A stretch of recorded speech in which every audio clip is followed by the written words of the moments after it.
everything in life and everything in sports is important.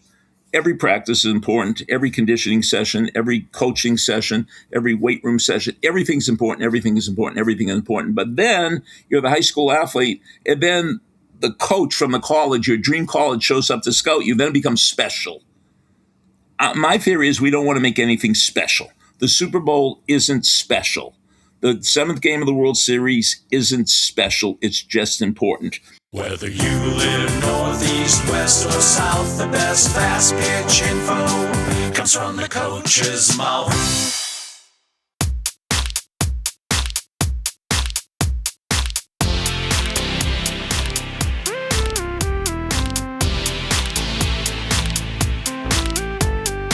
Welcome to the From the Coach's Mouth podcast with your hosts, Jay Bolden and Ken Krause.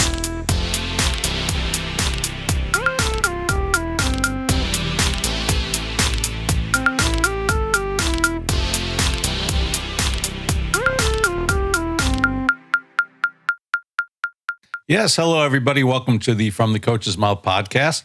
This is Ken Krause here as always with America's coach, Jay Bolden. Jay, how you doing today? I'm doing well, Ken. How are you doing? What's new with you? Not a whole lot new, just cruising through the days. We had my granddaughter's graduation from preschool last night, so that was an interesting presentation. It's funny how the current generation, they love their celebrations, so... Yes. Yeah. Actually, we had my daughter's choir concert. Two of my daughters are in choir, so we did that. One's an 8th grader, so she, both of them got awards for some leadership and some things like that. So super proud of my kids. You know, my wife and I say it all the time, like, you know, we don't expect you to be the best students. We don't expect you to be the best players or any of that, but we just expect you to treat people compassionately and be good humans. So that's all I'm really interested in. It's great to see both of my kids get some awards there that recognize their compassion to other kids and so on and so forth. So I'm super proud of my kids and my family. So, and I'm sure you are of your granddaughter there graduating is preschool, right? Right. Yeah. So it was funny. They had some little things where they were doing like songs and they had gestures with it. You could just see, man, she's a chip off the old block. Her dad and me both, you know, you put her on a stage and she starts performing. She was, you know, I mean, there were kids that were kind of turning around or, you know, that weren't moving very much. And she's up there just wailing away, having a good time. That's awesome. Of course, chip off the old block right there, Ken. Good job. You've done well. You've done well. I will say this, though, as you know, as an educator for a long, long time, it still boggles my mind how the end of the year, they try to cram everything in at the end of the year. The field trips, the dances, the choir concerts. You're like, how are we going to manage all of this? And then on top of that, you have sports and all that stuff. It's like, we couldn't have done the field trip 2 weeks ago before the end of the school year. So as a teacher, you know, educator, it still boggles my mind how, you know, the end of the year is just crammed with stuff like crazy. Yeah. Everybody needs that vacation once it's all over.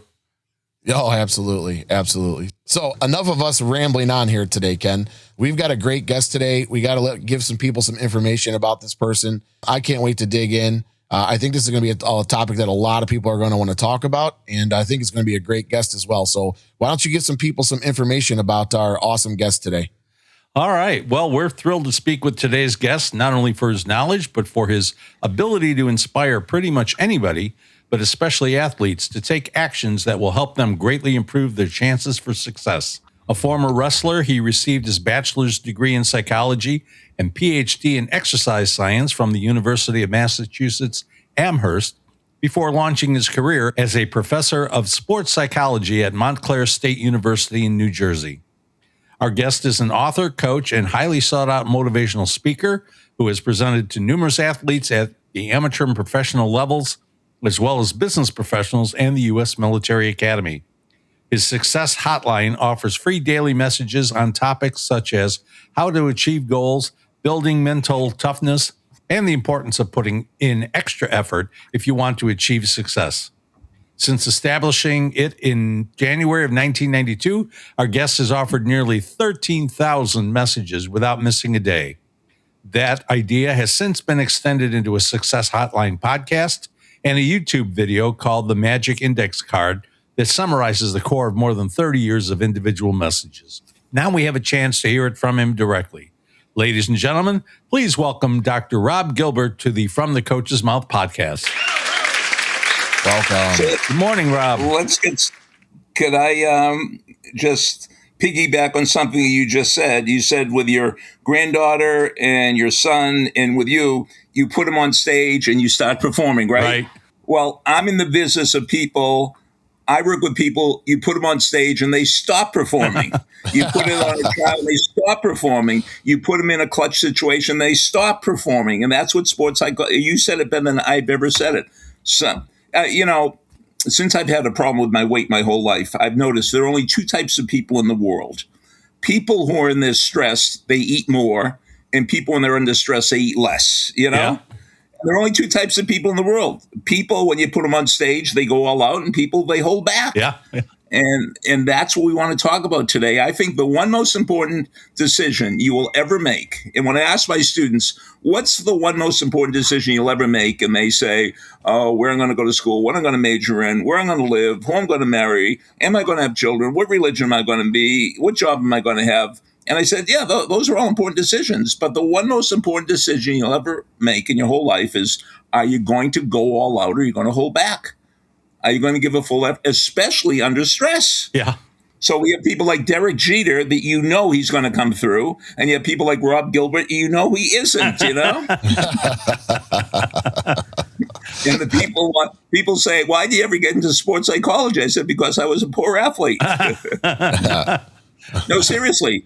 If I were a good athlete, I wouldn't be doing this. You'd be retired somewhere on a nice island with all your millions, right? That's right. From what you were doing. So just I know you guys are from Illinois. I'm from Boston. I'm the greatest god in the history of the world is Ted Williams. I just want you to know that up front. Sure. So, yeah. No, totally agree. I talk about Ted Williams all the time. And it's funny because a lot of times I'll try to tell the kids, even the younger ones I'm working with, I just have to clean it up. But I tell them, about his mental approach to the game. Popularly, it's known that he called himself Teddy Ballgame, and he would psych himself up by, talking about himself in the third person and Teddy Ballgame this and Teddy Ballgame that. And then with the older ones, I will share, well, that actually wasn't what he called himself. There was another word in between. He called himself Teddy effing Ballgame. And that says everything about his approach, doesn't it? How Teddy effing Ballgame went all out. Yeah. It's 1941, and of course, I'm much older than you guys. Do you remember when every Sunday were doubleheaders? Yeah. In the majors? Yes. Yeah. Well, and I think the Red Sox were ending the season with a doubleheader, and Ted's batting 3.996. Right. And I think his manager back then was McCarthy. And he said, Ted, I'm going to sit you for the doubleheader because they'll round it out to 400. He said, no, I don't want to do it that way. He goes 6 for 8 and ends at 406. Yeah. That's going all out. Yes. Yes. And those are the type of stories, because one of my credos is it's much better to go all out and lose than hold back and win. Now, but you said, well, what do you mean? Why? I said, because when you're holding back and winning, you're training yourself to hold back. Mm-hmm. Yes. So if you're a young player, you don't want to hold. I mean, you want to hold back in T-ball. You want to hold back in middle school. You want to. I mean, if you have a higher level to go to, you can't play it safe. You really, really have to go for it. And I'm not saying just play it safe on the ball field. I say, call that coach, email the coach of the college you want to go to. Go all out and show how enthusiastic you are about going to University of Illinois at Champaign-Urbana, Yeah. Well, and it's funny, too, because, you're from Boston, we're from Chicago. We all have that shared futility for so many years of not making it to the World Series, not even getting close to the World Series. And then it finally happened. And, it's funny, not so much in Chicago, but certainly in Boston. Once they did it once, it was kind of like they knew they could do it. And they kept doing it. If I could give our listeners a little challenge, I call it the $1,000 challenge. I'm a college professor, and I use videos. So I give them the information. I tell them a story. I show a video, and I play a game. I try to make a point using all of those. And I show them a video, and I said, if you could send me a video of anybody that's more passionate about what they do than this person, I will gladly send you a check for $1,000. So go on YouTube, and I think it's ABC, the ABC video about Josiah Vieira, Josiah Viera, and it's about a little boy who has progeria. That means he's 7 years old, but he has the body of a 70-year-old man. And he's going to die within the next few years. But it shows him playing baseball. And he loves baseball more than anybody ever loved anything in the history of the world. I mean, he just loves. I mean, you could just see it. I don't want to talk about it because I can't get it. But if anybody sends me, in my email address is sendmeastory@aol.com. And I'd like to see what you have for passionate. I'm talking about passion. I'm not talking about skill. I'm just talking about passion. Like just utter love. Yeah, Absolutely. we want to delve into your past a little bit, get people to get to know you. And by the way, before we go on, shout out to our friend Linda Lensch, who's the one that introduced us to you. The legend. Yes, Linda the legend. She's the pitching coach for the softball team at Montclair State University, and she told us, you've got to see this guy. Let's see. They're going to unveil the statue next week, right by the ball. Yeah. I'm sure Linda will love that. Yes, Linda definitely epitomizes that of going all out. All right, you mentioned a little bit about this. We know you were a wrestler growing up. Were you successful in the sport? No, I was a baseball. I loved baseball more than anything in the world. I mean, all I wanted to do. Our third baseman was number 5 Frank Melzone. I just want to play third base for the Red Sox. And when I only made the JV team in high school, I said, well, maybe I'm not going to make it to the Red Sox, I don't know what they didn't see in me. But you know what they say? Have you heard this? If you could hit, they'll find you if you only play in a closet. Yeah. Well, they didn't find me. Yeah. So tell us, give me an idea of how you got interested in sports psychology. Like, was psychology your original major when you were? I was an undergraduate major in sports psychology. And, one of the affirmations I think everybody should use is everything always works out for me. Because of this, something good will happen. So I'm going to tell you the truth. I wasn't the best student. In high school, I graduated in the lower 5% of my class. In college, I failed 10 courses and I flunked out of college. So I wasn't a superstar. So after I flunked out, UMass finally lets me back in. And, the thing is, everything is always going to work out. Because of this, something good will happen. How could something good happen from flunking out? So I'm a psych major, and I'm just taking courses so I could graduate. I'm just trying to find introduction to recreation, introduction to hotel and restaurant management. And I took introduction to physical education just because I'm a second semester senior, they're first semester freshman. I got to get an A in this class. Okay. So I get nervous when I tell this story because the person teaching this class, Dr. Kroll, one and only time all semester, he gave a lecture on sports psychology. He never mentioned it before. He never mentioned it again. And when he said sports psychology, and this is 1967, 1968, I never heard of sports psychology, but nobody else had either. He was one of the founders of the field.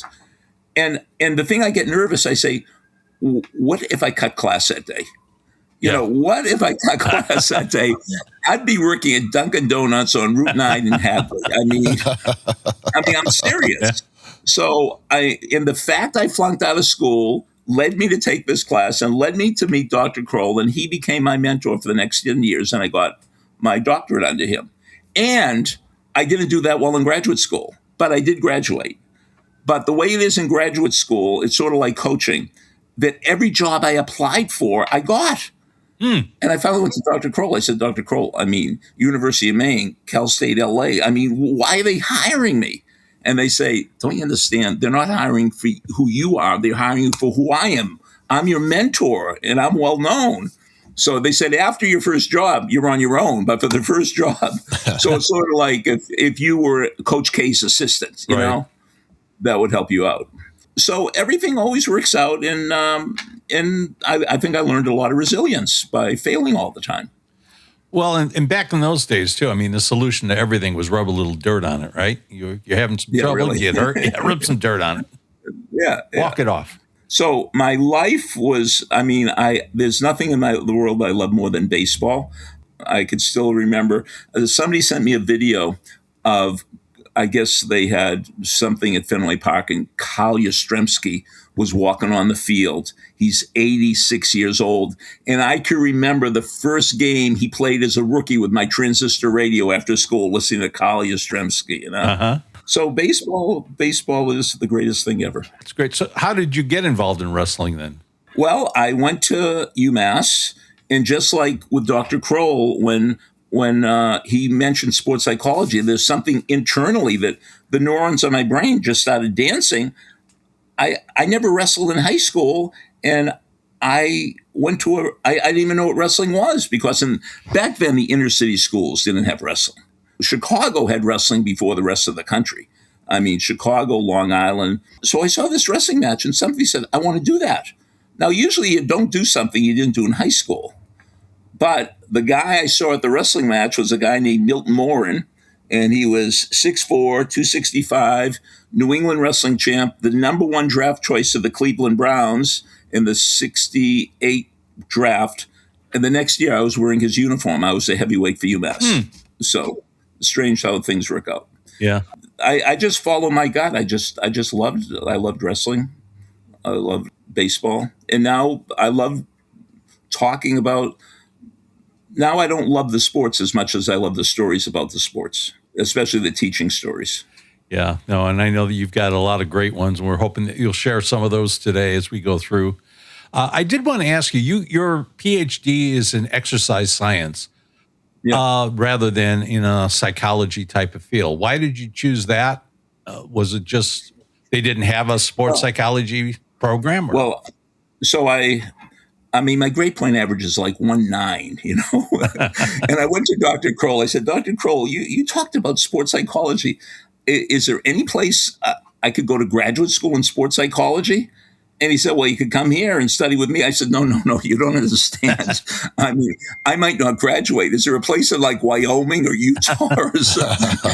I mean, is there some junior college? And he said, I'll take care of it. And he got me into graduate school. It's a very, very strange story. But I mean, I believe if you stay in the game, everything's going to work out. And I mean, imagine all the great players we know, the three of us know, who dropped out. Yeah. You know? Yeah. Yeah. I always liked, I heard somebody say once, imagine being the guy that invented 6-Up. You were so close. Yeah. After grad school, did you start at Montclair State, or did you? It's been my only job. Wow. And you know why they hired me? Why? Because I was one of Dr. Kroll's students. That's why they hired me. I never taught a day in my life, ever. I didn't student teach. My only credential was that I knew Dr. Kroll, and he was my mentor. Wow. Yeah. He's opened a lot of doors for you, it seems like. That's awesome. So I was telling my students, I don't know if I should tell this to be broadcasted, but it's such a good story. You know, my undergraduate grade point average was 1.92. And I flunked 10 courses at undergraduate. In graduate school, the only reason I got through was I dropped a lot of courses. You know, so it took me 10 years to get my PhD. And people say, oh, I know people it took more than time than that. Yeah, but they took time off and they were part-time students. I was a full-time student for 10 years. Yeah. So anyway, they hired me on the spot at Montclair State. At the interview, they offered me the job. And then I have to go see the dean, and the dean says, well, we just have to get a letter from your dean saying that you're going to get your PhD in August and send us your transcript. And like a little fear goes through my body. Said, you want me to send you my transcript? And he says, undergraduate and graduate. I said, okay, I'll take care of it. So every about 3 months, his secretary would say, we still haven't received your transcript. Now it's 47 years later. They still haven't received my transcript. So what I tell my students, and I tell this in all honesty, is 2 years after you graduate, nobody cares about your GPA. True. You know, I had people come in my office with a knife saying, you gave me a B-, I should get a B+. I said, you know, take it easy. You know, graduation, if you graduate with honors, you have these gold tassels. I mean, I have people that have breakdowns because they didn't get the gold tassel. I have a black tassel, I don't have a gold tassel. I said, nobody cares, seriously. Nobody knows what it is. So we have to make the important thing, and that's the important thing. And in sports and in softball and in pitching, it's effort. It's reps. So whether we're talking about sports psychology or we're talking about the motor part, the performance part of the sport, it's reps. But the loophole is if you take in reps with a bad coach, it's like you want to go east and you're running west. True. Your reps are going to waste. True. So if you put in the time and put in the effort, because nobody's going to figure out something as intricate as coaching by themselves, and that's why I respect what you guys are doing, because you have one of the most sophisticated skills in all of sports. Pitching a softball, I think pitching a softball is much more sophisticated than pitching a baseball. Am I right? Yeah. Yeah, I would agree. Yeah, there's very much so. Yeah, there's a lot of moving parts. The body moves naturally that way, but it's not anything that you would do in any other context. Mm. So that's the hard part. Is everything is learned. So tell us a little bit about the success hotline. How did you start that? Tell us how it all got going. When I was in graduate school, I was a high school wrestling coach, Hopkins Academy, Hadley, Massachusetts. And I was more interested in my wrestling team than I was in my doctoral program. And then I get to Montclair State, and I have my graduate students in sports psychology once a week. Just like you, when I was coaching wrestling, I would meet with the kids 5, 6, 7 days a week. I had my own wrestling mats where I was at UMass. They could come over my apartment, and there was wrestling mats. They could wrestle there. So then I'm teaching this class in 1992, and I said, I'm only seeing these people on Monday night. How could I be with them every day, even though I'm not going to be with them every day? Now, this is before computers. Mm-hmm. This is before, it's just an old-fashioned, remember the old-fashioned answering machines with cassette tapes? Sure. Yep. Yeah. So I got an old-fashioned answering machine with cassette tapes, and I said, I'm going to leave a message every day for the 98 days of the semester. There are 14 weeks in a semester. And I'm just going to do it, the 98 most important keys to success from sports psychology.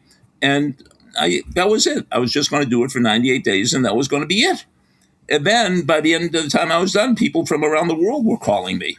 As a matter of fact, I don't make my students call.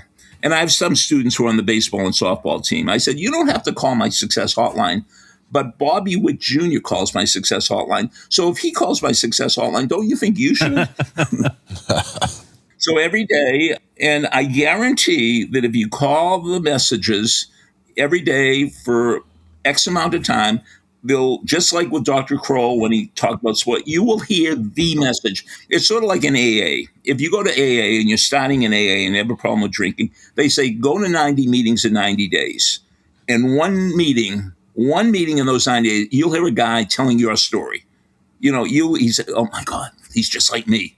And he will be your savior. So if you call for, you'll hear exactly what you need. It might be the Sandy Koufax story. Sandy grew up in Brooklyn, a left-hander in the 50s who could throw 100 miles an hour. That was a unique commodity. Mm-hmm. Well, it's before a spring training game, and he's in the bullpen warming up. He's going to be the starter. And, he's whipping the ball in. But he had a problem with control. Some days he was on, some days he was off. And they weren't sure he was going to even make the big team. So the bullpen catcher said, hey, Sandy, why don't you try to throw softer today? Now, those two words did something to his brain. It's possible to hear exactly the right thing at exactly the right time and change forever. The next 7 years probably were the best 7 years any pitcher in the major leagues ever had. Now, people are saying, oh, no. Let me tell you a story about one of my students. One of my students had his girlfriend since 9th grade. They went to the prom together. They came to Montclair State together. They want to get married. They want to teach in South Jersey. They're going to have kids. They're going to buy a house. It was all laid out. And then one day, junior year, she breaks up with him. And he said, what are you breaking up with me? Why are you breaking up with me? And she said, I told you I can't marry somebody who smokes. And then she said one sentence that changed his life. She said, kissing you is like licking a dirty ashtray. Mm-hmm. He said after he said that, he never has ever, they never got back together again, but he's never had a cigarette again either. And if you know how hard it is to give up nicotine, it's right up there with cocaine. It's right up there with heroin. So as coaches, we could say exactly the right thing, exactly the right time to exactly the right person, exactly the right way, and change their life. But we don't know exactly when we're doing it. So it's like throwing spaghetti against the wall. So we have to tell a lot of stories. We have to give a lot of quotes, because eventually, because when I see my old students, I say, what do you remember most about my class? And they always say the stories. They always say the stories. So what's your favorite story?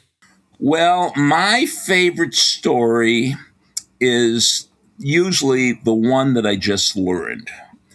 And my friend Martin Rooney from North Carolina told me this story, that he had a professor at Furman College or Furman University. And he was a physical education professor, and every spring he taught a golf course.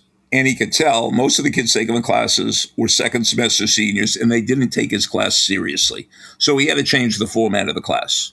So the first day of the class, here's how he taught it for 38 years. He brought everybody in back of the gym, and there was a little putting green. And he had a ball, he had a putter, and he said, I'm going to put the ball 3 feet from the hole. If anybody, you only get one shot. If anybody could putt the little ball into the little hole, you never have to come back, and I'll give you an A for this class. Said, how many of you are going to do this? Every hand went up. He said, but, there are always consequences. If you miss with your one shot, you fail the course, and you have to come back in the fall to retake it. How many are going to do it now? And not one hand went up. So that's what sports psychology is. If you had a 2x4 and put it on the ground, your kids could walk the 2x4, put it 20 feet in the air. So, but in the golf story, the ball didn't change, the putter didn't change, the hole didn't change, the turf didn't change. So it's E plus R equals O. Event plus response equals outcome. What is going to be your response to that event? Are you going to be clutch, or are you going to choke? Are you going to be in it, or are you going to be into it? Are you going to go all out, or are you going to hold back? And we have to live our lives, because with all the things we could say and all the stories we could tell, most of the things we want to teach cannot be taught. They have to be caught. So when you're telling people, let me tell you a story about catching. Kobe Bryant, legendary workaholic. So one day he's at a summer camp, and on Wednesday he said, boys, tomorrow after my session with you, I have to leave. I'm going to China. He said, but I got to catch my workout. I'm going to be at the gym at 4 a.m. Anybody that wants to work out with me, join me at the gym. We'll work out together. So there were 200 high school kids and 100 high school coaches there. And not one kid showed up. And only one coach showed up. But the coach says, I'm going to show Kobe. I'm going to go one up on Kobe. I'm going to show up at 3:30. And he did. But Kobe was already shooting. He got there at 3. So, with all the things we teach, things are more likely to be caught than taught. And every once in a while, parents think I know something about parenting, which I don't. And they say, how do I get to my kids to read more? I said, you read more. Yeah. I don't know if you notice, but my head just generally tilts to the right, and no coach ever said, well, why is your head tilting to the right? Nobody ever cared. But when I started studying yoga, my yoga teacher said, what's wrong with your head? And then one day I'm back in Boston, I'm speaking to my dad, and his head is tilted to the right. Yeah. Yeah. So go ahead, Ken. Oh, I was just going to say, I remember once we had gone to the airport. I think we picked up my parents at the airport or something, my brother and I, and our wives and all that were going. And my dad, my brother, and I were all walking in front. And my wife starts laughing. And I said, what's so funny? And she said, all three of you walk the same way. It's a distinctive walk, and you all do it the same way. Yeah. Well, I don't. Do I still have an accent from Boston? I hope so. Somewhat. Because I've been in Jersey a long time. But how do you catch an accent? You don't say, I want to get it. You're just around those people. Yeah. So in my sport, wrestling, if you have a 147-pound state champion, the 140-pounder and the 154-pounder are going to be better just from working out with him every day. Yes. Yep. Blue, timeout.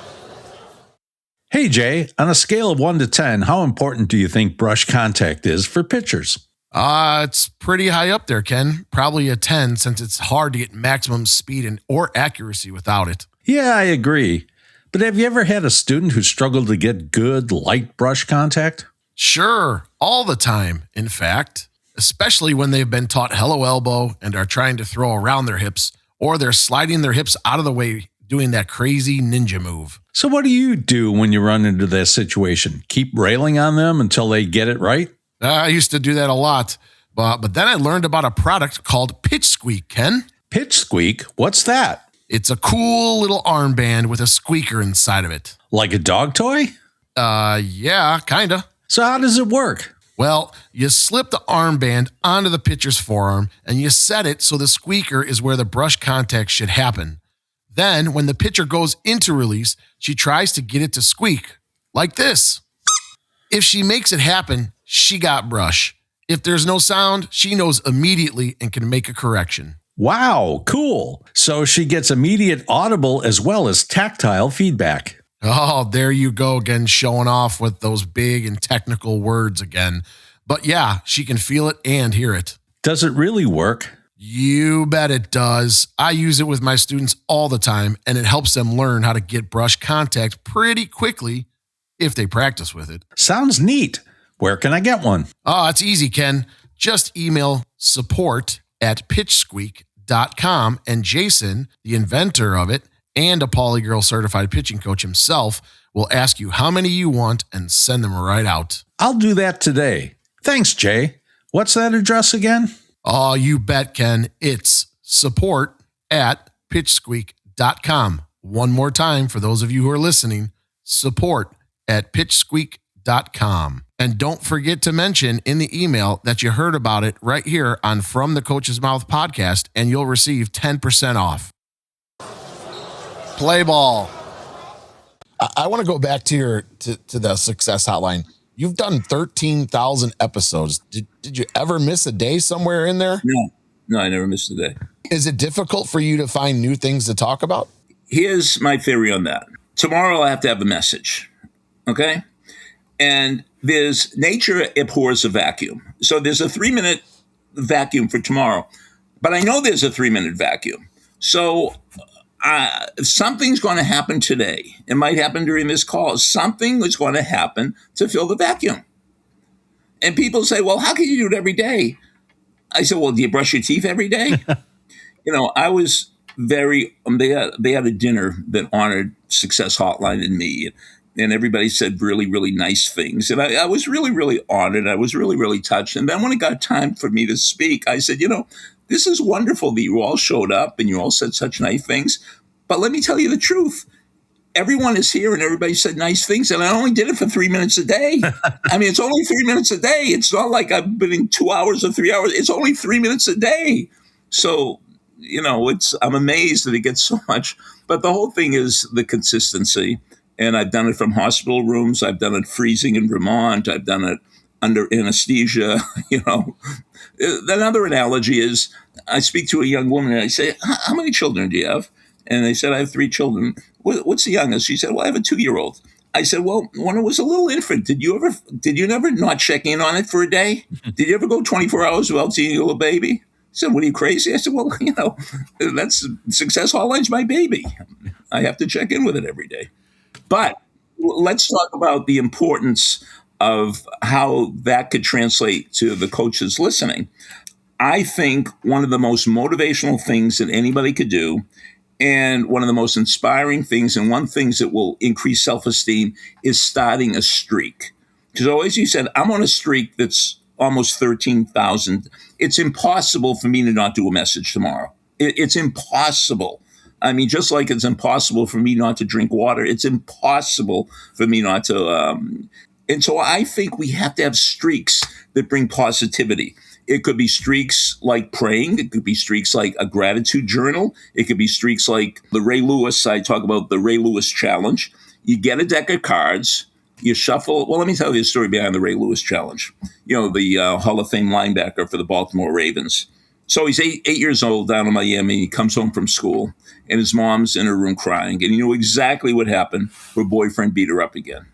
So when she finally came out at dinner time, he said, Mommy, could I get a deck of cards? He said, Ray, I'm not going to get you a deck of cards if you're going to gamble. He said, no, I promise.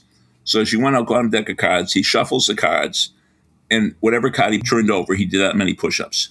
So 1 was a 1, 2 was a 2, 7 was 7, 8. So 10, Jack, Queen, King are all 10s. Ace is 25, and Joker is 50. So if you turn over an ace and all you can do is 8 push-ups, you're done for the day.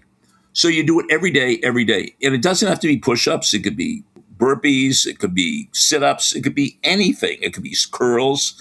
But you do it every day. So it took a couple of years, and Ray Lewis was doing 2 decks. Now I think he does 3 decks. But he does it every single day. So I think something like that. And then the streak, what you're doing is not the important thing. The streak is the important thing. Like Stephen King, when he's writing a novel, he writes 2,500 words a day. He said, if I take a day off from writing, I get too distant from my characters. So a great concert violinist once said, if I go 3 days without practicing, my audience knows it. If I go 2 days without practicing, my critics know it. And if I go 1 day without practicing, I know it. So if I'm a softball pitcher and I don't put my hand on a softball every single day, you're not serious. You have to grip that ball every single day. And anybody remember Jim Bouton? Sure. Love Ball 4. Might be the greatest baseball book ever. Well, Jim Bouton said, it took me a whole lifetime to realize that I wasn't gripping the ball. The ball had a grip on me. That reminds me of another story that I've heard you tell, and that was about Paganini, the concert violinist. Yeah. Can you share that one real quick? Yeah, Niccolo Paganini, some people think he might be the greatest violinist who ever lived. And one day he's about to perform at a sold-out opera house about 2 hours from his home in Italy. And, he's a pro. But for some reason, before the show, the stage manager sees him running around like a maniac. He's going into this and there and speaking to people. And then he said, Niccolo, you're on in 5 minutes. You're on. So he went on stage and gave the performance of his life.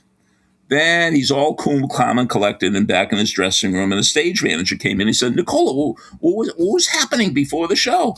He said, I packed the wrong violin. I didn't have my Stradivarius. I packed my son's violin, and I was looking for a better violin. He said, but I'm glad it happened, because today I learned the most important lesson of my life. Today I learned the music isn't in the violin. The music is in me. Yeah. We have people who think, well, I'm going to be a better pitcher when I get better cleats or a better glove or better this. No, you're going to become a better pitcher when you get more focus and better attitude. Yeah. And more belief in yourself. Yeah. It's just kind of like the stories about the kid out by the barn just throwing the ball against the wall. He goes out every day. He's there in the rain. He's there in the snow. He's there in the heat, and just keeps throwing the ball and gets better. With proper coaching. Yes. Yeah.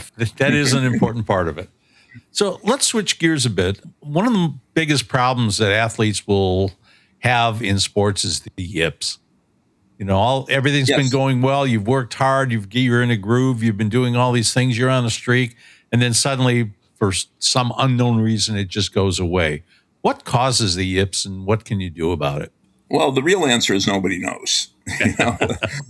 And the yips they're more common in more precise sports. Like pitching is a very precise sport, but putting in golf, precise. Darts, they call it dartitis. There are some, it's more popular in England, but there's some dart champions that some days they can't let go of it. They can't let go of the dart. They just can't let go of it. Well, anyway, the most famous Americans with the yips, Steve Sachs, who played for the Dodgers, and I think he got the yips when he was the second baseman for the Yankees, if I have that correct. And, he's the second baseman. So there's no easier playing baseball than slow ground at second base, pick it up third or first. Well, all of a sudden, he started throwing it 10 feet over the first baseman's head. But if there's a hard grounder up the middle, he could dive, catch, and turn and throw the guy out while he's sitting on his butt. And so or Mackie Sasser, the catcher for the Mets, used to double pump. He couldn't just throw the ball. He was driving everybody crazy. So here's my explanation, that everything in life and everything in sports is important. Every practice is important. Every conditioning session, every coaching session, every weight room session, everything's important. Everything is important. Everything is important. But then you're the high school athlete, and then the coach from the college, your dream college, shows up to scout you. Then it becomes special. My theory is we don't want to make anything special. The Super Bowl isn't special. The seventh game of the World Series isn't special. It's just important. I remember President Clinton, when he was out of office, had to have a serious heart operation, which was successful. He's still with us. And that night on the news, they had the head of the cardiac surgery team. And they said, what was it like operating on a former president?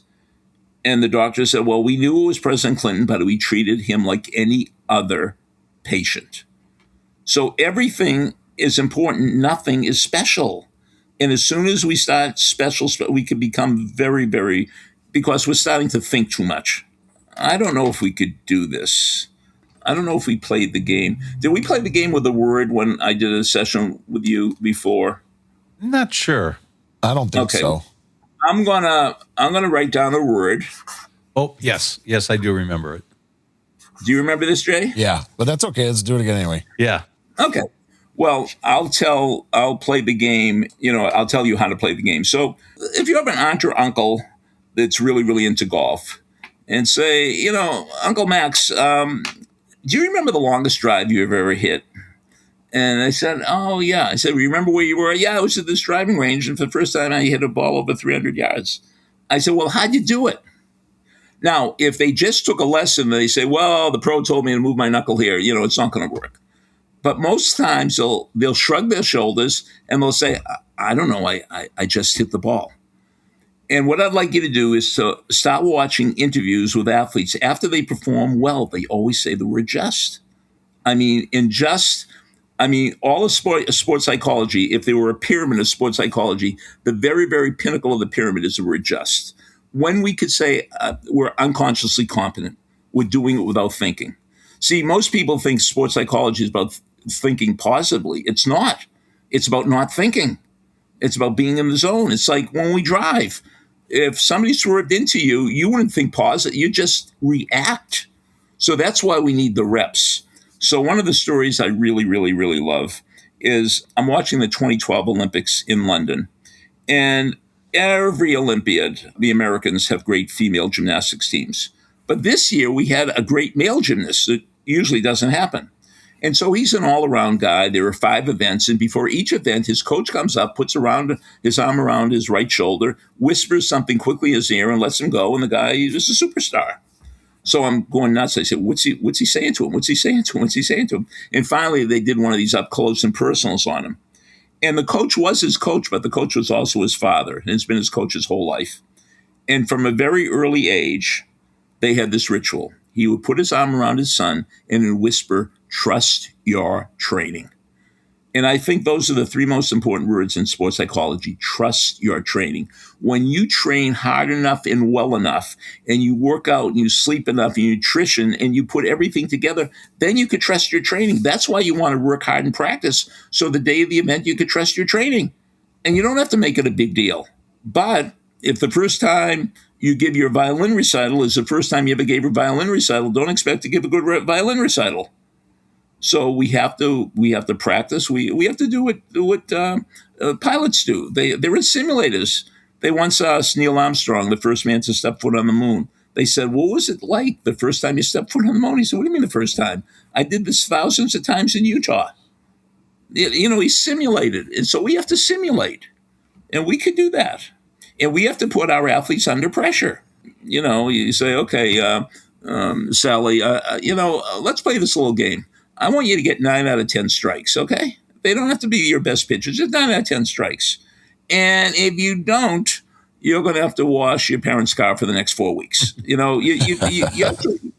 actually have something to those negative consequences if they don't do well. Because, like a lot of my students, they practice their talk and they practice their talk. And then when they get up in front of the class and they give their talk, they're horrible. And I said, you practice your talk in your room in front of your beanie babies. You have to practice in front of people. You have to simulate. Kind of like comedians going to a comedy club to work out their stuff. Yeah. I've heard Seinfeld goes to these little comedy clubs in New York to work out his material. Yeah. And we have to do the same thing. Yeah, we always assume that they're just naturally funny and that everything they say is there. But you listen to them talking in an interview, and a lot of them will just say, "Yeah, I bombed on this," or "One night I went in there and I was just killing it, and I thought I really got this routine down, and the next night I went in and it was crickets." It's like, well, guess we got some work to do. Well, I get evaluated at the end of the semester after 14 weeks. Stand-up comedians get evaluated after 28 seconds. Yeah. If you don't get a laugh in 28 seconds, you might as well just fold up and go away.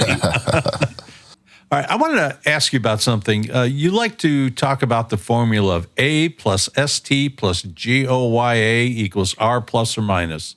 I know that you could probably do 3 hours just on that, but is there sort of a condensed version that you can talk about with that a little bit? This is my model for all of performance psychology. And let me just say, sports psychology is not about sport. It's performance psychology. A musician, a surgeon, a chess player, we all go through the same things. So A is, I want you to believe that all the ability you need is already inside you. Like that's what the Paganini story was. He finally realized, wow, I have it in me. It's in me.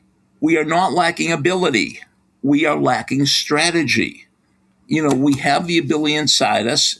What I do to prove these points is I ask my students, how many of you have great memories? Most hands go up. How many most hands don't go up. How many have terrible memories? Most hands go up. Usually 20% of people say they have great memories. 70% of people say they have terrible memories, and 10% of the people don't answer the question. So most people say, oh, I don't have a good memory. No, you don't have a trained memory. I don't have a good body. You don't have a trained body. Oh, I'm an insomniac. No, you haven't been trained to fall asleep. So if you use the right strategies, you could train yourself. So the abilities inside you, strategies all around you, and Goya, G-O-Y-A is an acronym, get off your backside, get off your anatomy, get off your ass, take action, put in the reps, and then you'll get a result. So do you believe the ability, do you believe this, a Superman, a Superwoman already inside you? And the answer is yes. Strategy. Do you believe you could do anything anybody else could do if you discover their strategy? Like just by chance, Sandy Koufax discovered, throw softer. That was a mental strategy. So do you believe you could do anything anybody else could do if you discover their strategy? I coach a lot of people. So the salespeople I coach, I said, find the top person in your field and read what they wrote. Go to their seminars, get them on the phone, figure out what they're doing. Because if you do what they do, you get what they got.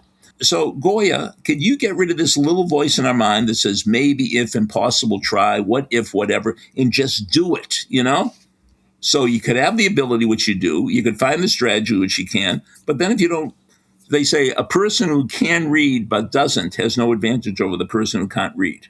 So then take action. And then if you believe in your ability, find the right strategy, start putting it into action, then you're going to get a result. Now, there are two types of results. A positive result. You're getting good results. That means you're using the right strategy. When you get a negative result, people say, oh, see, I'm no good. I don't have the ability. No. It means you're using the wrong strategy.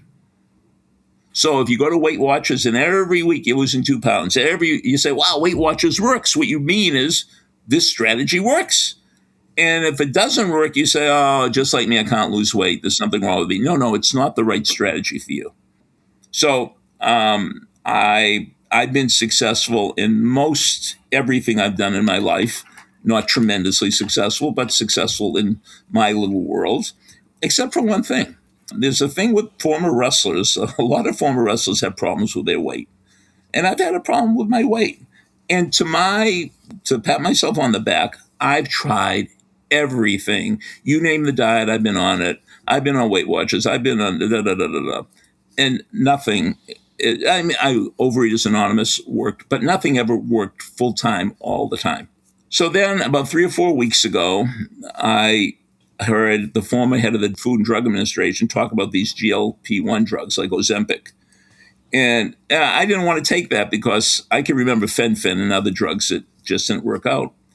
But then he said, this is a miracle drug, and I'm on it, and it's done miracles. So I said, well, if it's all right for the head of the... So I've been on it for a couple of weeks, and I have less food thoughts. I mean, I used to think about food all the time. And so, I've lost a couple of pounds. The point I want to make is I didn't give up. I didn't say, I'm going to be overweight for the rest of my life. No, I think this will work. And then people say, well, are you worried about the long-term detriments? There might be some long-term consequences. I said, no, I'm 79 years old. There's no long-term consequences. I mean, whatever you think long-term is, I'm not worried about long-term. Yeah. So the exciting thing about being alive, especially in America, and especially with the internet, is the strategies out there somewhere. I don't care if you're a small pitcher. There's somebody that I had a student once that he went to a summer camp in Arizona once on just how to get hit by pitches. There was the former major leaguer who used to hold the record, and he told you, you want to get hit. You don't want to get hit on the bone. You want to be hit in the soft. He spent the whole week on how to get hit by a pitch. I want to ask you a little bit. Ken and I often talk about how softball is a game of failure. Do you agree with that statement, or would you frame it a different way? Say that again, please. So Ken and I often talk about how softball and baseball is basically a game of failure. Yes. So would you agree with that statement, or would you frame it a different way? Well, who am I? Let's talk about Babe Ruth. Okay. In his time, Babe Ruth had the most strikeouts and he had the most home runs. So a sports writer said, hey, Babe, what do you think about when you strike out? He said, I think about hitting home runs. One of the things I really want to talk about is total certainty. That's what the greats have. The great coaches, they can inspire people. Suppose both of you were really, really, really religious and you moved to a new community. And, you and your spouse started going to different churches because you wanted to find a minister or a priest or whatever. And what are you looking for? You want to find somebody that when that person speaks, that they know. The most important thing I ask my students all semester is I pass out an index card. I said, I want you to evaluate me on a scale of 1 to 10. Do not put your name on the card and be totally honest. 10 high, 1 low. How much do you believe I believe what I'm saying? I'm not asking you how much you believe what I'm saying. How much do you believe I believe what I'm saying? And as soon as my scores go down, I retire. So we have to believe. And the superstars like Pete Rose, 20 years, he had a lifetime batting average around 300, which means, I don't have to tell you, that 70% of the time he failed. So way back when he was chasing Ty Cobb's record for most number of career hits, I know in the Boston paper, every day they'd have the Pete Rose countdown. He needs 79 hits. He needs 61 hits. Well, he's down to needing 14 hits. And a sports writer said, hey, Pete, you need 14 hits to break the record. How many bats do you need? And what do you think he said? 14. 14. Yeah. So he had total certainty. In his mind, he was a 1,000 hitter. In reality, didn't matter. The laws of physics do not apply. I got that. You ever see the TCU video on the grind? No, I don't think so. No. You gotta watch. Go to YouTube, put TCU, Texas Christian, the grind. It's the best baseball video I've ever seen in my life. It's fabulous. And they say the laws of physics don't apply to you. So with Pete Rose, he had this total certainty. And whatever he didn't get hit, it was a freak of nature. It's not my fault, It's a dumb umpire. So he broke Ty Cobb's record. Now, Ty Cobb, I think, had a lifetime batting average of 367. And Ty Cobb, for a lot of social reasons, had no friends. So one day he's in Atlanta. He's an old man. And he's at a minor league game. And a sports writer sees Ty Cobb sitting by himself. So he introduced himself. Do you mind if I sit next to you? And he said, this is a story. So he said, Mr. Cobb, you hit 367. If you were playing ball nowadays, you're 74 years old, what would you hit if you were playing nowadays? And he said, well, son, I think I'd only hit 300. He said, what do you mean? The ball's a lot livelier. I mean, with the turf, the overground balls will whip through the infield. Why would you only hit 300? He said, well, you have to realize I'm 74 years old. So that's what we're talking about, total certainty. And I think I can't remember. Did we talk about the movie Hoosiers? No, we haven't yet, but I was thinking about that. Yeah. Yeah, the very end when Jimmy is the superstar, they got him. And it's a true story, by the way. And so there's a timeout, and the coach brings them all over. and says, okay, we're going to use Jimmy as a decoy, and we're going to have somebody take the shot. And everybody is looking away from the coach. And the coach said, what's wrong? What's wrong? And Jimmy said, Coach, I'll make it. That's total certainty. And that's why you do the reps, so you can have total certainty. I hope you don't take this as bragging, but Ken, you put a whole lot of work into emailing me all the questions you were going to ask. And I didn't look at that because I want to train myself. I don't want to prepare for anything. I want to be able to do this stuff. I have never, ever prepared a lecture. I don't prepare my lectures. And I'm pretty good at giving lectures without, that's how I train myself to be. And the people I know over the years that they overly train, they retire early. Because for me, teaching is like playing jazz. It's not like classical music. And it's more fun. And it's more fun that way. So I tell my students, and I don't want anybody to take this the wrong way, but the first day of class, I said, does anybody here have a gun permit? And of course, nobody in New Jersey has a gun permit. I said, look, if you have a gun permit, bring a gun to class. And if you ever see me show a PowerPoint, shoot me. Because I just don't use PowerPoints. I mean, yeah. I want to be able to go with the flow. And it's hard to go with the flow when, here's what I have to say next. How can parents or coaches help athletes that are experiencing a slump? This might overly simplify it, but what's the difference between a slump and a streak? When you're in a streak, you go up to bat expecting to get a hit. When you're in a slump, you go up to bat expecting not to get a hit. So there was a great Unity minister named Eric Butterworth who was in New York, and he said, you don't get what you pray for. You don't get what you want. You don't get what you set goals for. You get what you expect. So we all have to be like Pete Rose. I'm sure if Pete Rose was 0 for 20, he would be expecting. So parents, I think one of the most difficult things in the world to do is to coach your own kid. Yeah. But whether you're coaching your own kid or not, well, say you're not coaching your own kid, your kid doesn't need another coach. They need another fan. Be your kid's best fan. Don't be their best coach. And there's something called PGA, not the Professional Golf Association, but PGA means post-game analysis. 70% of kids in America drop out of organized sports by age 13 or 14. And when they ask them why, it's usually because of jerky coaches and jerky parents making it, after a game, when I played Little League, all I wanted to do was get ice cream. I didn't want to talk about that, why I bunted with 2 strikes on me, just let's get something to eat. And so parents who become just be a fan, that's what the kids need. They don't need more coaching. And if they do need more coaching, don't you do it. Find a pro to do it. I think we have to have the mindset of, because of this, something good will happen. Everything always works out for me. Every day in every way, I'm getting better and better. And these are things we have to repeat to ourselves. See, because our thoughts become beliefs, a thought repeated enough becomes a belief. It's interesting, if you go to any religious services, every week you're saying the same prayers over and over and over and over again, because they know if you say the same prayers, they'll become beliefs. They won't become just words on a prayer. A belief becomes a core belief repeated enough. And a core belief is what we live our lives out of. I really believe that everything always works out for me. I don't want to be tested, but if I came down with a serious disease, I'll be saying, it works out for me. This is going to work out for me. And then accordingly, repeated enough becomes the truth. See, we don't see the world the way the world is. We see the world the way we are. So some people, like Reggie Jackson, when he strikes out 3 times, he doesn't say, oh, what a horrible game. He said, oh, I'm going to get it the next time. So we have the power to create our own reality.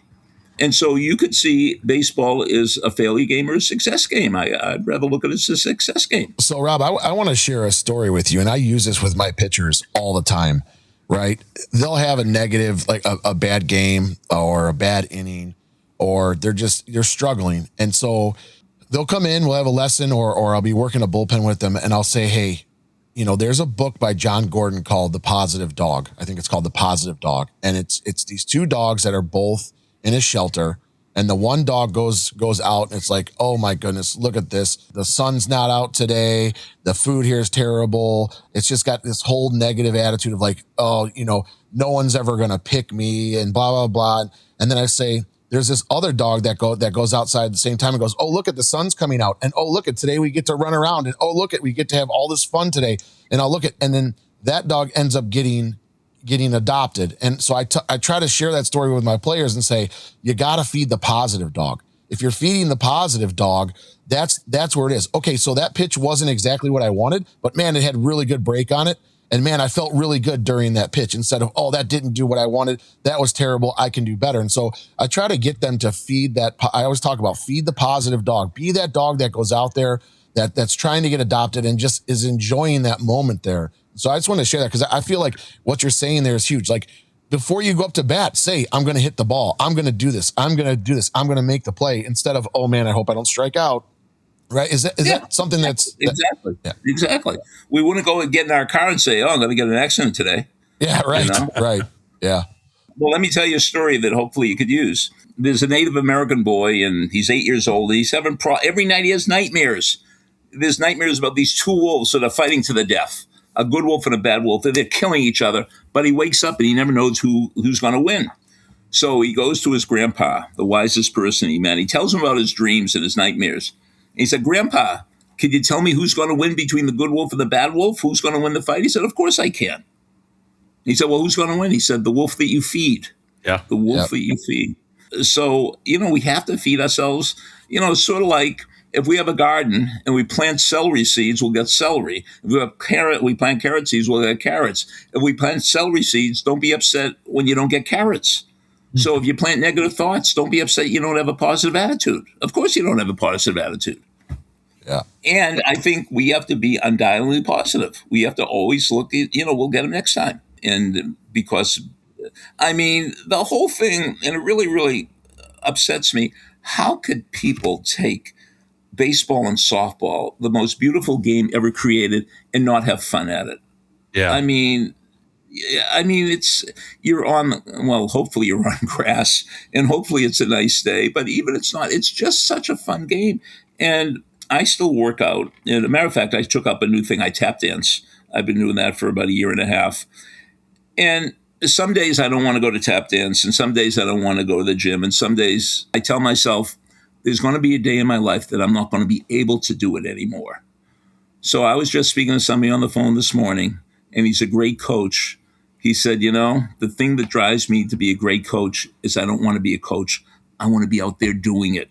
I'd give anything to be able to do it again, but I can't. So there's going to become a day, in our lives, especially in baseball and softball, that we're not going to be able to. Then we're not going to say, oh, I wish I could hit a home run. You say, I wish I could play again. Yeah. Yeah. I just wish I could play. I wish I could be in the dugout. I wish I could be with my teammates and all that. And while we're playing, we get upset we don't hit the home run. No, we're playing the game. Greatest game in the world. It's so strange being a college professor. I've been in one place for so long, my old students know when to find me. And more than once, people come back and they say, oh, I wish I were back in school. It was so much fun. I said, you didn't act that way while you were here. Yeah. Yeah. So I think we have to appreciate what we have. And coaching is, I don't know about you, but I was a wrestler, but then I became a wrestling coach. And when my athletes won was more fun than when I won. Yes. Coaching somebody. So I think maturity, I think there's a line in maturity. When you cross this line, you become a mature person. And it has nothing to do with biology. And when it's more fun to give than to get, you're a mature person. When you say, oh, I want to get a present. No, when you want to give a present. So there is a saying, it said there are 3 stages of a man's life. Stage number 1, when he believes in Santa Claus. Stage number 2, when he doesn't believe in Santa Claus. And stage number 3, when he is Santa Claus. Yeah. Yes, for sure. For sure. And great coaches are great givers. And we give without expecting anything in return. Yeah. There just is no feeling like, seeing a kid that couldn't do something, learn how to do it and go out there and be successful. Every one of those, I feel, it's so much better than whenever I played and whatever, little things I might have accomplished. It's just, it's just fun. Yeah. Well, the videos I show, You might want to check this out on YouTube. Jason McElwain, a special needs student, an autistic kid who was a manager of the team. It's 20 years ago. And the coach put him in at the end of the game. He scored 20 points. It was nobody understood how it happened. But just put in Jason McElwain, McElwain.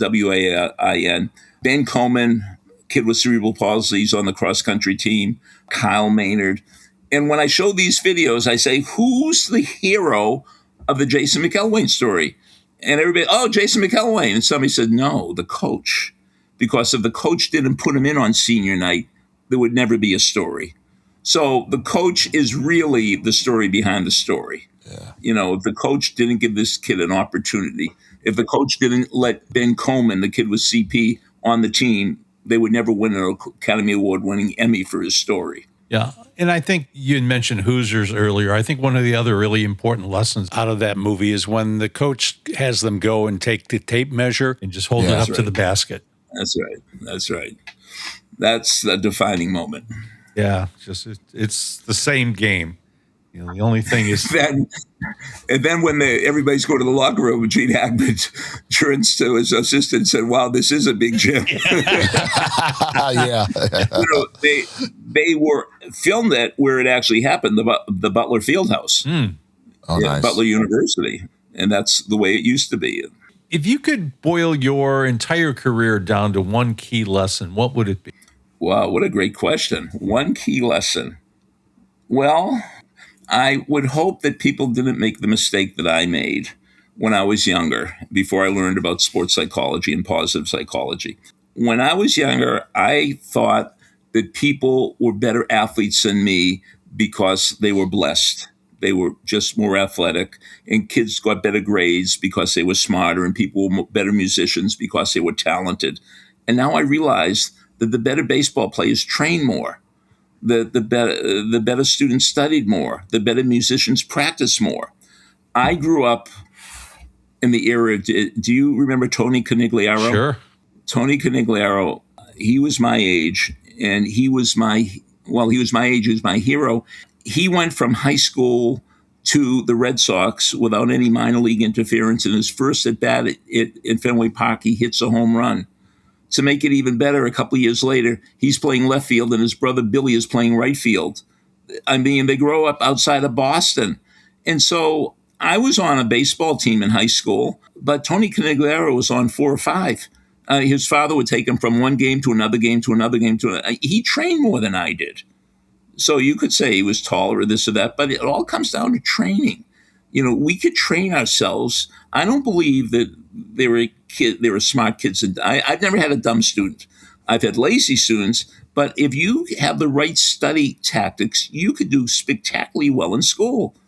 And for example, if you're a science major in college, probably 60 to 70 or 80% of your grades has to do with memorizing stuff.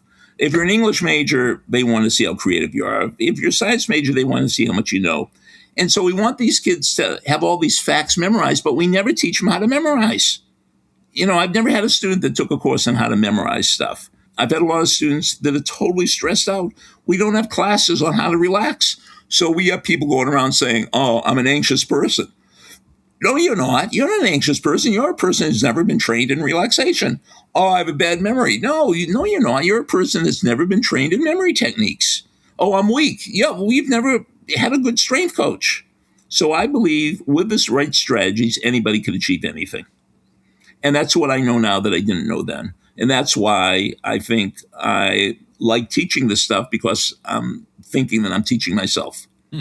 They say we teach best what we need most. True. Yep.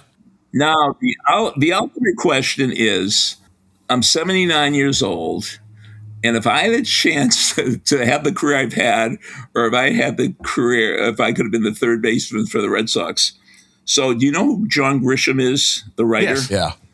John Grisham I think he's written 50 novels and all been #1 bestsellers. And I was at a conference where he spoke. And John Grisham made it very clear that he was a lifetime St. Louis Cardinals fan. And he's my age. So for me, Ted Williams, for me, was Stan Musial for him. Mm-hmm. So I asked him that question. I said, John, you are one of the greatest writers in the history of the world.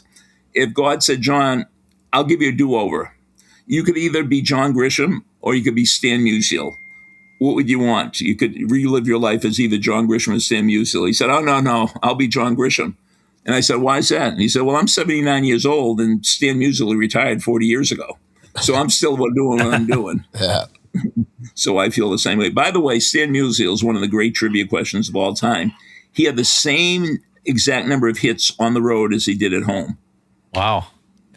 Yeah, over 3,000 hits, the exact same. The other great trivia question is there have been over 22,000 men who played Major League Baseball. Only one has had the last name of Ruth. There's only been one Ruth in the history of baseball. Wow. I didn't know that either. Okay, here's another trivia question. You can answer this.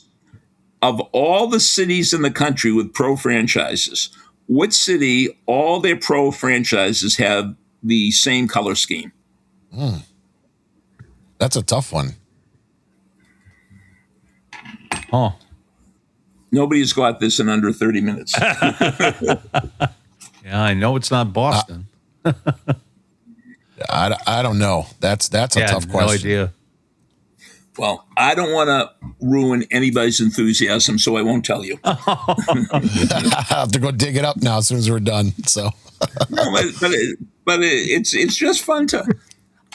Okay, I'll give you one hint. The city doesn't have. We're talking about baseball, football, basketball, hockey. This city only has 3 of the 4 major sports. They don't have all 4. Huh. I still don't know. Yeah. Well, you don't know yet. Right. No, yeah. I'm going to know soon. I'm going to know soon. Yeah. Sure. Going to definitely have to.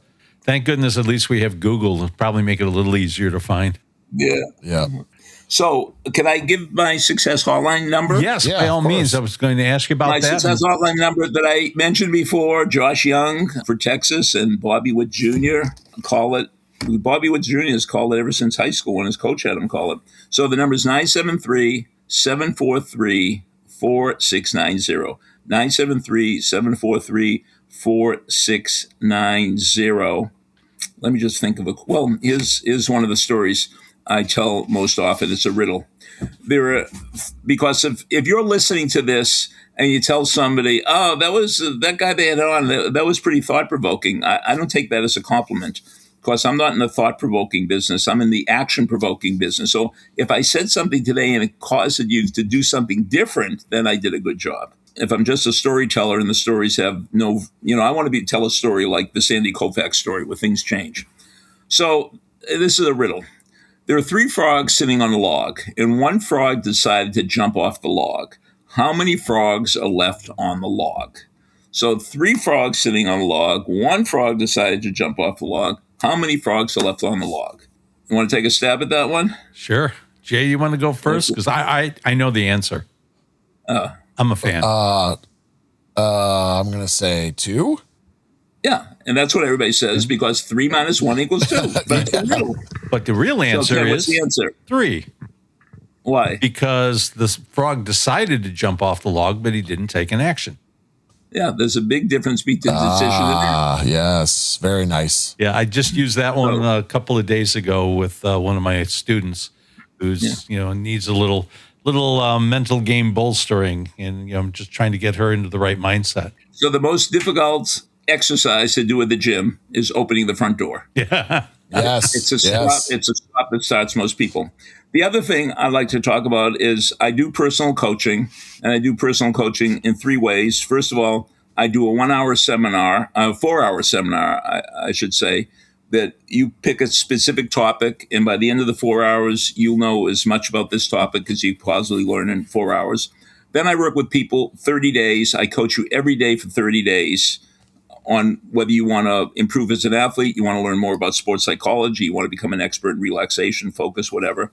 And then what I'm really lacking in my life, I have most everything I want, but I've only been a mentor. See, in Montclair State, we don't have a doctoral program. So I've only had one person in my life that's been like my doctoral student where I've downloaded my brain. So I am craving to find a person that I work with every day for 6 months. And after 6 months, I charge a lot of money for this. I charge $20,000. And people say, $20,000, that's ridiculous. $20,000 is not ridiculous for 50 years of study, And if you don't think I'm serious about this field, I don't have a wife. I don't have children. I don't have grandchildren. I've spent my whole life focusing on studying sports psychology. Matter of fact, the other day, one of my students came up to me and said, how many grandchildren do you have? I said, let me tell you a little fact about biology. If you don't have children, you're not going to have grandchildren.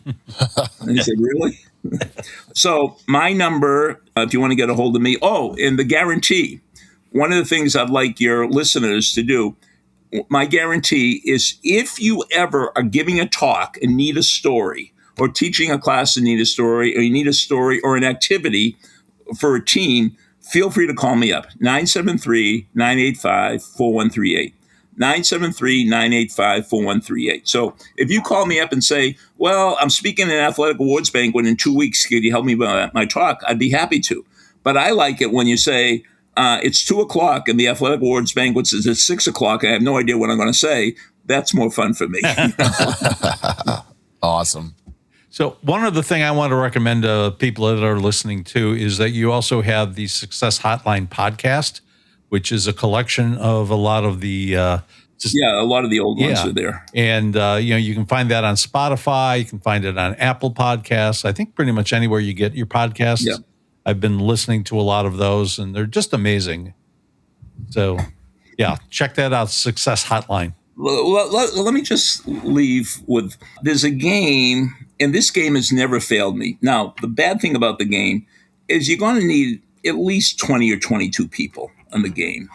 So if you have a JV and a varsity, bring them together. I found in traveling around that most kids know how to play rock, paper, scissors. Would you agree? Yep. That most people know. So what you do, you say, okay, when it's a dreary day, when the energy's low, you pull this one out and say, we're going to have a rock, paper, scissors tournament. And you're going to find a partner and you're going to play best of 7. The first one to win 4 games. And then after you win, it's a single elimination tournament. You find another winner and play that. Then you find another winner. And, eventually we'll have the 2 finalists and we'll have a grand winner. And nobody will get too excited about that. And then you say, but let's change the rules a little bit. If you lose or when you lose, your job is not to sit down and sulk. Your job is to follow the person that beat you and cheer like a maniac. And then when the person, then the next person wins, or if they lose, then 2. So at the end, we'll have the 2 finalists, and half of us will be cheering for one person, half of us. But you got to be totally into it. And then at the end, you bring up the winner and you say, well, Ken, you won the tournament. Ken, did you win because you're really, really good at rock, paper, scissors, or were you lucky? What would you say? Lucky. Yeah, you're lucky. I said, but Jay, you win the award for the best cheerleader. I mean, he was out there with Ken. He was just going crazy, jumping up and down, screaming and all that. And that's who we give the trophy to because that was a choice. And that's our job. Our job is see, the weird thing with NILs, these guys playing big time football, college football, are making so much money. So let's say University of Michigan. They come into the big house, 110,000 people. The fans are going crazy. The coaches are going crazy. The players are going crazy. The band's going crazy. I mean, the cheerleaders are going crazy.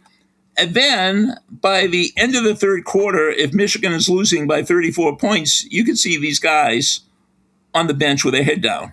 But not the cheerleaders. The cheerleaders will, not the band, Yeah. So we have to be like the cheerleaders and the band. I tell my students, I say, I don't know what's happened since COVID, but people are very reluctant to speak in class. I said, look, you could come to class. You could put a bag over your head. You don't have to talk to me. You could turn your back to me, turn your chair around. It's not going to ruin my motivation to teach this class. Nothing you could do.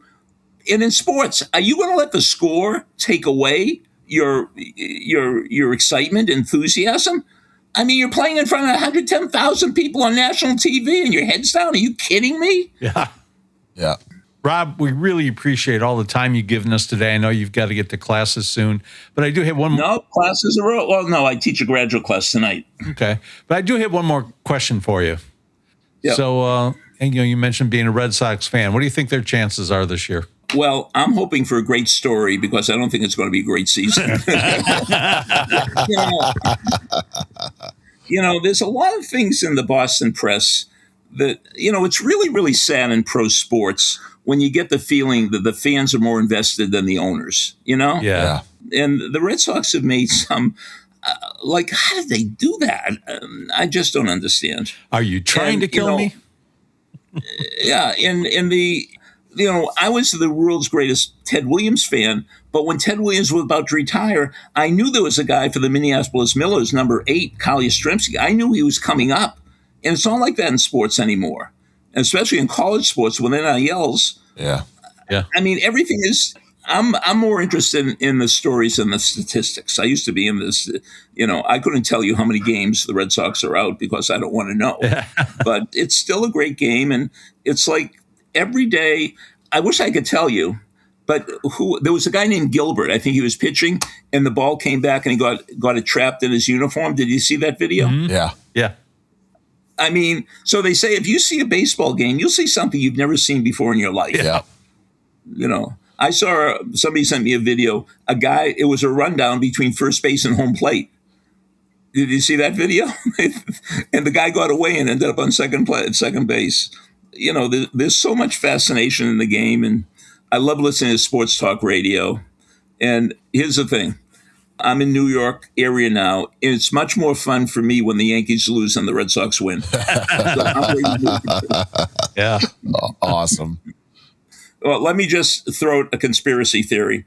So I grew up in the 50s. In the 50s, the Red Sox and Yankees head-to-head, neck and neck. And this is when there were 8 teams American League, 8 teams National League. You win the pennant, you play in the World Series. Well, every year in July or August, miraculously, the Yankees would make a trade with Kansas City and get a great reliever. They'd get Roger Maris. It was a conspiracy. They got just what they needed and they'd win the pennant. And then in Boston, we failed again. So that's why I dislike the Yankees. Yeah, well, we know a lot about that, sports franchises and seeming like they don't really care about the fans or winning or any of those other things that are important to us. So. Well, let's just end with one thing about coaching. If you take the typical adult and you say, who was your 4th grade teacher? Who was your 7th grade science teacher? Who taught you French? They won't know. He said, who was your Little League coach? Who was your track coach? I don't want to get grim, but Coach Fred Hill coached at Montclair, and then he coached baseball at Rutgers. He was legendary. He died. And they had a wake for him. They didn't have it at a funeral home. They had it at a huge church. I had a park 2 miles away. Wow. So whenever you go to a wake for a coach, they have to shut down the town. When you go for the wake for Rob Gilbert, there'll be 20 people there. But coaches, it just shows coaches affect more people in 1 year of coaching than most of us affect in our whole lives.